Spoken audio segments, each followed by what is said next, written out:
وإليكم وصفة وعوامل إذا بذلناها بإذن الله أبناؤنا يكونوا قرة عين. إذا بذلناها ما دمعت عين أب على ابنه. إذا بذلناها سعد أحدنا في الحياة. وقبل أن أذكرها، ما هي أمنية الأب وما هي أمنية الأم؟ أجمل أمنية للأب المؤمن ليس أن يدخل ابنه عليه بشهادة الدكتوراه، ولا أن يأتي بوظيفة عالية، ولا أن يتخرج من الجامعة. هذا جميل. أجمل منظر في الحياة يقوله لي شايب، اسمع ماذا يقول.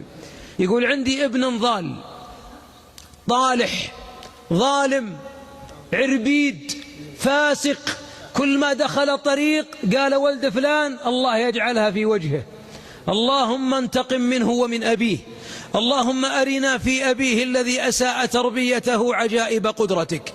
قال: فسود وجهي وأنقص قدري وأضاق صدري وأدمع عيني، وتمنيت أن الله يرزق حادث ويريحني منه، حتى دعوت له وأكثرت من الدعاء، بكيت في جوف الليل: يا مقلب القلوب إن قلب محمد بين إصبعيك، يا رب قلبه على طاعتك، اجعل حبك في قلب محمد أحب من الماء البارد على الظمأ.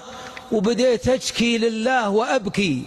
يوم الأيام داخل دورة المياه قبل الفجر بساعة، أتوضأ لأقوم آخر الليل على عادتي، إذا أنا أسمع في غرفة محمد والنور طافي نشيج وبكاء.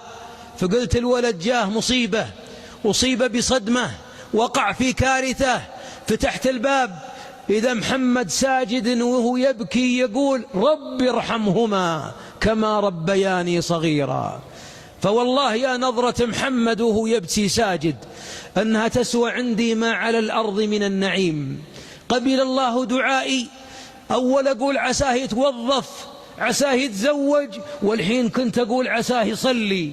واليوم هو بيصلي فقط، بل يستحيي من الله في الثلث الأخير من الليل أن ينام، والله قد تنزل نزولا يليق بجلاله. نعم، إياكم أيها الآباء أن تستبطئوا هداية الأبناء، فإن قلوبهم أهون وألين من قلب عمر بن الخطاب رضي الله عنه قبل الإسلام.